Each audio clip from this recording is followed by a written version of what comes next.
Assalamualaikum warahmatullahi wabarakatuh. Selamat siang ya, mahasiswa mata kuliah perbankan syariah ya. Pada pertemuan keempat kali ini, saya akan menjelaskan materi terkait dengan pembiayaan bermasalah, gitu ya.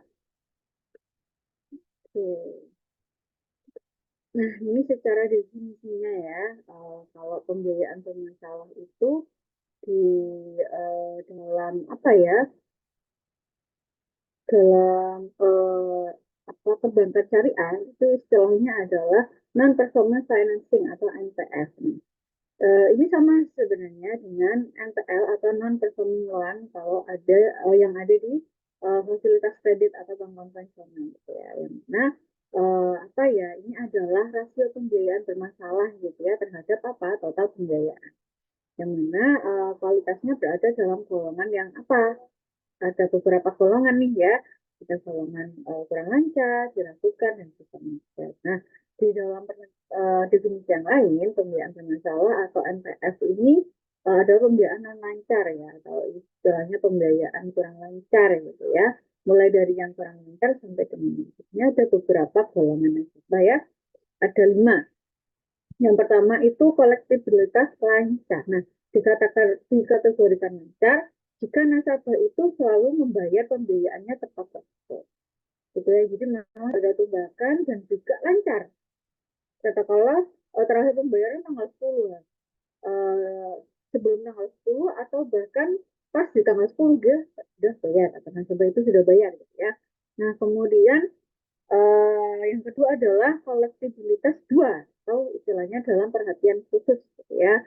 Nah, dalam perhatian khusus ini dikategorikan seperti ini jika nasabah itu sudah menunggak pembayaran apa ini namanya pembiayaannya antara 1 sampai 90 hari.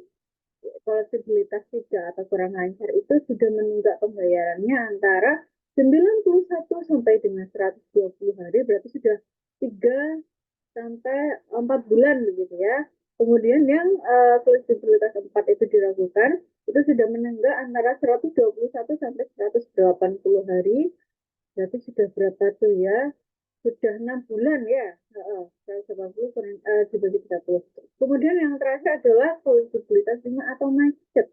Nah, macet ini lebih dari 6 bulan tidak membayar enggaknya ya atau kewajibannya. Nah, ini ada beberapa sebab gitu ya, faktor-faktor yang mempengaruhi pembiayaan masalah ya. Ada 2 faktor, yang pertama adalah faktor internal dan yang kedua adalah faktor eksternal gitu ya. Kalau yang faktor internal itu ya seperti bahasanya ya atau apa namanya judulnya yaitu faktor internal. Maka faktor ini berasal dari manusianya itu sendiri. Entah itu sumber daya manusianya belum memadai, entah itu faktor kedekatan antar keluarganya yang bagaimana gitu ya. Atau mungkin ada hal pribadi yang menjadikan dia tidak bisa membayarnya gitu ya. Kemudian yang kedua adalah faktor eksternal atau faktor dari luar, entah itu kondisi perekonomiannya seperti kondisi perekonomian yang menurun, kemudian etika nasabahnya yang buruk, gitu ya, kendala kondisi lingkungan yang dihadapi, entah itu mendadak berada di PHK atau bagaimana, atau karena mungkin kejadian yang tidak terduga kayak COVID akhirnya dirumahkan dan lain sebagainya, begitu ya.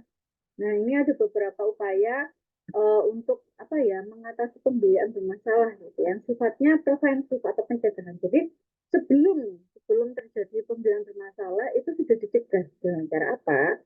Sebelum di ACC pembiayaan bermasalah ada dilakukan yang namanya 5C1S. Apa aja itu? Yang pertama adalah karakter. Karakter ini menggambarkan gimana sih watak sama kepribadian dari si nasabah itu sendiri gitu ya. Jadi memang bank syariah ini nantinya akan menganalisis gitu ya karakter calon nasabahnya seperti apa. Tujuannya itu untuk mengetahui bahwa kira-kira nih calon nasabah itu punya keinginan untuk memenuhi atau membayar kewajibannya atau tidak gitu ya sampai dengan lunas. Dan yang kedua yaitu capacity. Capacity ini atau kapasitas gitu ya analisis. Jadi bank syariah melakukan analisis terhadap kapasitas si nasabah ini, gitu ya. Dia kira-kira punya kemampuan untuk membayar nggak sih dalam jangka waktu yang sudah ditentukan, gitu ya. Kapasitas kapasitasnya bagaimana. Kemudian yang kalau dari segi kapasitas itu dilihat dari beberapa pendekatan ya. Yang pertama adalah pendekatan historisnya. Performance-nya bagaimana 2 tahun terakhir. Makanya kalau misal kalian mungkin mengajukan satu pembiayaan gitu ya yang ada di bank syariah. Pembiayaan yang ada di bank syariah gitu ya. Biasanya itu ini kan minimal kerja di suatu perusahaan itu 2 tahun. Karena kalau cuma setahun takutnya nanti pindah lagi gitu ya. Kemudian yang kedua adalah pendekatan profesi, latar belakang pendidikan dan pekerjaannya bagaimana gitu ya. Kemudian yang ketiga ada pendekatan yuridis, ya. Apakah calon nasabah itu punya kapasitas badan usaha ya backgroundnya gitu ya. Kemudian yang keempat adalah pendekatan manajerial. Punya keterampilan manajerial nggak sih nasabah ini yang kira-kira nantinya mungkin akan dipromosikan oleh perusahaannya gitu. Oh berarti akan naik kan gajinya gitu ya, pendapatannya. Dan yang kelima yaitu pendekatan teknis. Nah pendekatan teknis ini untuk melihat gitu ya, apakah nasabah ini punya kemampuan gitu ya untuk mengelola faktor-faktor produksi. Atau bisa dikatakan apakah dia punya set job lain nih selain mungkin bekerja sebagai dosen contohnya. Oh dia ternyata punya usaha nih di bidang kuliner gitu ya. Kemudian ketiga, jadi kalau dilihat dari segi teknis, oh dia punya set job, berarti kan ada tambahan dana begitu ya yang oh ya berarti dari segi kapasitas ini mumpuni ada kok uangnya. Kemudian yang ketiga yaitu kapital gitu ya. Ada upaya ketiga yaitu kapital ya, itu modal. Memang perlu disertakan gitu ya. Makanya kalau misal kalau mengajukan itu kan juga apa ya ibaratnya dilihat lah kira-kira kalian punya apa aja sih yang kalian harta yang kalian miliki itu apa aja. Kemudian yang keempat adalah kolateral ya. Masih nyambung ya. Karena tapi kalau kolateral itu jaminan. Jadi jaminannya itu nanti kan dititipkan ke bank syariah. Tapi kalau kapital kan enggak. Oh berarti masih milik Anda. Kalau kolateral kan enggak. Kalau istilahnya orang zaman dulu itu masih disekolahkan begitu ya. Kemudian terakhir adalah condition of economy atau kondisi ekonomi itu bagaimana. Apakah oh dilihat tuh buku ekonominya masih stabil-stabil aja kok insya Allah tidak turun sampai 5 tahun ke depan namanya karena mau melakukan pembiayaan atau mungkin membeli mobil dan lain sebagainya begitu ya. Kemudian yang terakhir adalah syariah. Kira-kira uang yang apa ya uang pembiayaan ini itu mau digunakan untuk apa sih? Oh buka usaha dan sebagainya.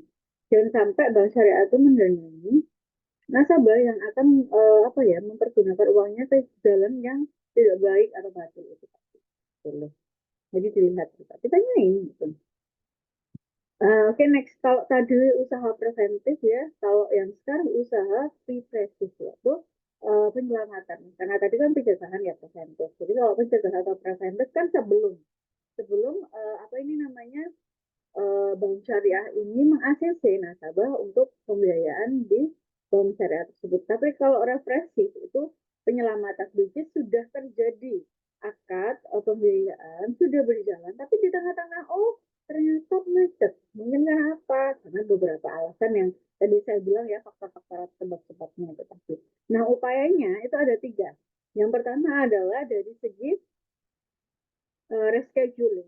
Rescheduling itu upaya bank syariah ya dalam mengatasi pembiayaan masalah dengan cara menjadwalkan kembali itu ya menjadwalkan kembali yang dilakukan kepada si debitur atau nasabah yang punya etikat baik gitu ya untuk melakukan pembayaran atau melunasi kewajibannya. Kemudian yang kedua adalah reconditioning. Jadi kalau reconditioning ini bank syariah akan merubah sebagian maupun seluruh dari persyaratan pembiayaan ya mungkin antara lain ya perubahan jadwal kayak mungkin sebelumnya nih ini mungkin sebelumnya dijadwalkan untuk pembayarannya di tanggal 10 gitu ya karena mungkin gajiannya di awal bulan ternyata yang membuat macet adalah dikarenakan si apa ini namanya nasabah ini di PHK gitu ya karena COVID kemarin akhirnya dirumahkan akhirnya dia mencari pekerjaan yang lain gitu oh ternyata di pekerjaan yang barunya ini dia harus maaf dia mendapatkan ini apa ini namanya gaji di akhir bulan mungkin katakanlah tanggal 25 takutnya Allah habis duluan dan lain sebagainya akhirnya sama bang di apa ya kayak dirubah lah oh ya Pak gimana kalau kita ini aja Pak, di apa ini namanya, untuk pembayarannya kita rubah ya akhir bulan mungkin di tanggal 30 umpamanya atau tanggal 25 atau 27 begitu ya. Jadi perubahan dari apa ini namanya jadwal pembayaran gitu ya, yang mana kalau misal oh masih tidak bisa, maka ada restructuring. Restructuring itu perubahan persyaratan pembiayaan. Meliputi apa? Ya nggak cuma dari segi waktu doang, tapi juga penambahan tenor begitu ya. Yang mana kalau tenornya diperpanjang, kayak mungkin dari segi pembiayaan ini masih bisa mungkin 3 tahun, atau mungkin 2 tahun. Tapi belum belum ini macet ya, karena ya mungkin adalah faktor-faktor yang tadi saya sebutkan ya di antaranya dan itu. Kemudian ternyata atau saya kasih contoh yang masalah kerjaan akibat COVID tadi ya, PHK.